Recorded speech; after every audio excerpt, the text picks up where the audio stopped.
दोस्तों, महात्मा बुद्ध जी ने बड़े कमाल की बात कही है कि जब किसी व्यक्ति का मन शांत नहीं होता है तो वह और भी समस्याओं में फंसता चला जाता है।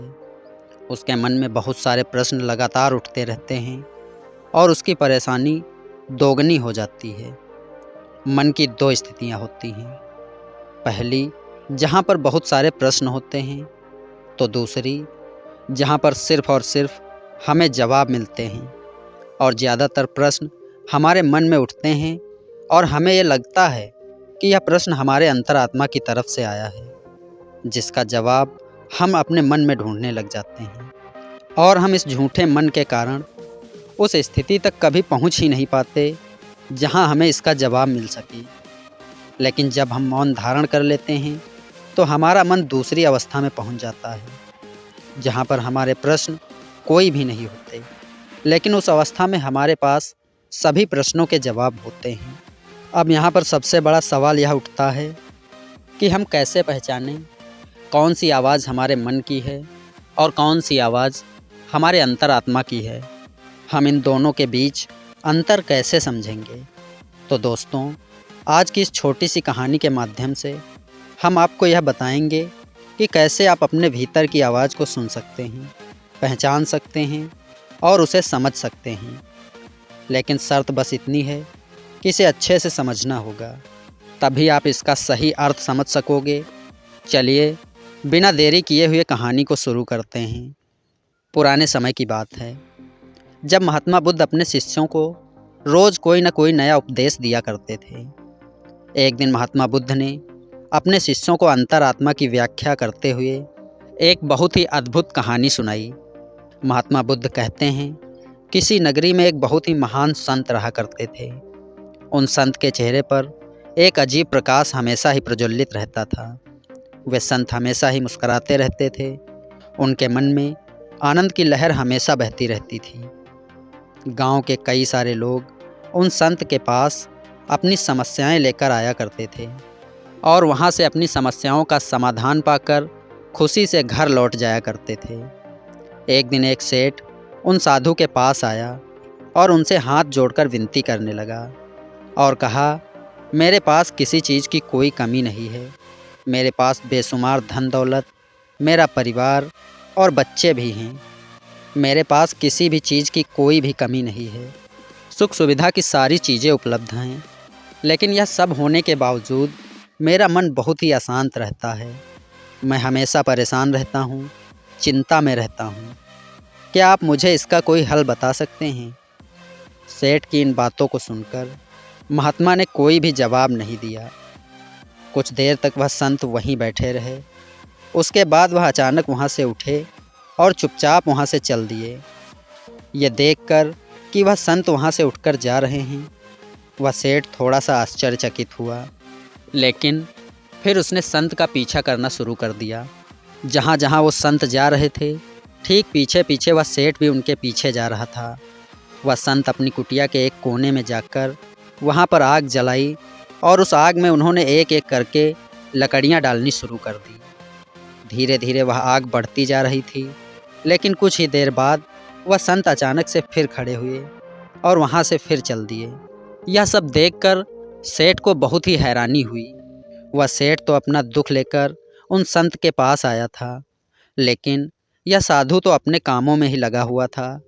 महात्मा ने सेठ की किसी भी बात का जवाब तक नहीं दिया और बस एक जगह से दूसरी जगह तक प्रस्थान करते जा रहे थे।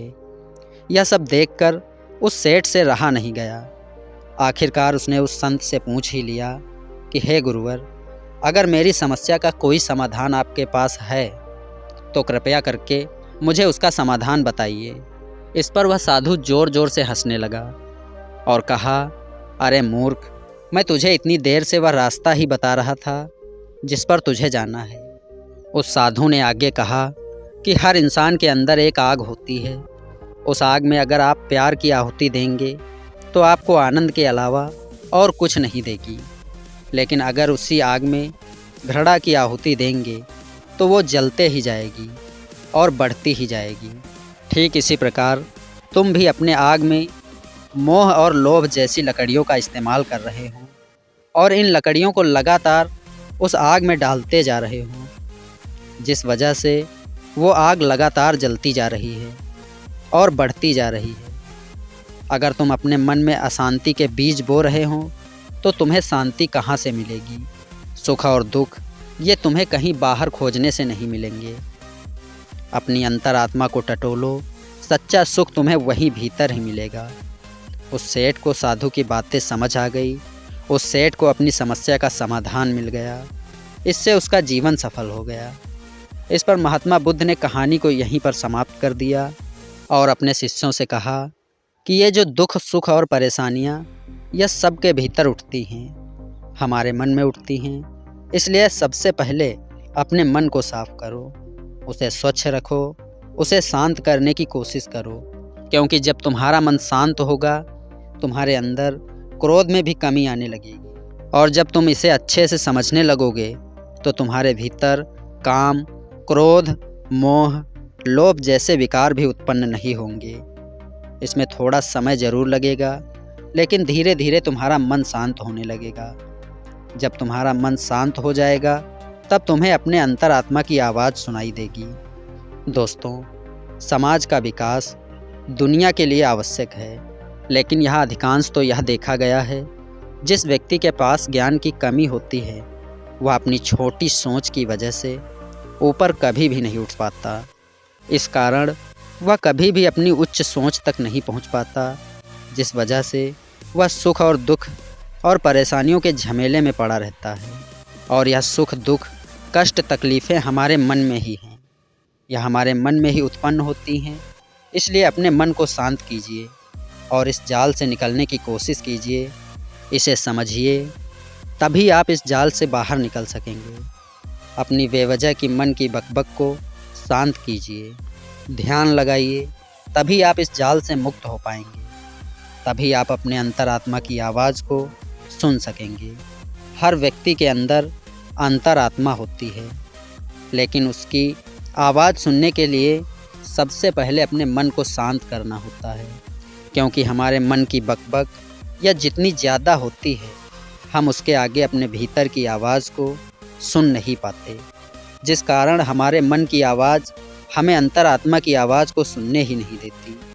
और अंतरात्मा की आवाज़ को सुनने के लिए आपको अपने मन की बकबक को बंद करना होगा। और ऐसा करने के लिए एकमात्र उपाय है, और वह है ध्यान। ध्यान करने से आपके मन में प्रश्नों की जो लहर है यह शांत होने लगती है। मन में विचारों की जो बाढ़ उत्पन्न हुई है वह भी धीरे धीरे शांत होने लगती है। और उसी दौरान जो आप आवाज़ सुनते हैं वही आपके अंतरात्मा की आवाज़ होती है। और इस आवाज़ का इस्तेमाल करके आप अपने जीवन में सफलता और शांति दोनों ही हासिल कर सकते हैं। तो आपके मन की बकबक शांत करने के लिए आपको ध्यान करना होगा। अपने जीवन में सुख, शांति और सफलता का आगमन करने के लिए आपको बहुत ज़्यादा समय देने की कोई भी ज़रूरत नहीं है। आप दिन में केवल एक ऐसा समय निकाल सकते हैं जहां पर आप सिर्फ 5 मिनट ध्यान करिए। लेकिन ध्यान करते वक्त यह याद रखिए कि आपके पास कोई भी ऐसी वस्तु या फिर ऐसी कोई भी चीज़ ना हो जो आपको परेशान कर रही हो। कोशिश करें कि कोई ऐसा स्थान हो जहां पर आप शांतिपूर्वक ध्यान कर सकें। और अगर आप ऐसा करने में सफल होते हैं तो आप अपने जीवन में बड़ा बदलाव भी देख पाएंगे। दोस्तों, आप सभी के इस वीडियो के बारे में क्या राय है वह मुझे आप कमेंट में ज़रूर बताइएगा। उम्मीद है कि आपको आज की यह वीडियो पसंद आई होगी। अगर वीडियो आपको पसंद आई हो तो एक लाइक ज़रूर कर दीजिएगा और हमें सपोर्ट करने के लिए हमारे चैनल को सब्सक्राइब और घंटी के बटन को ज़रूर दबा दीजिएगा। वीडियो पर आपका अपना कीमती समय देने के लिए बहुत बहुत धन्यवाद।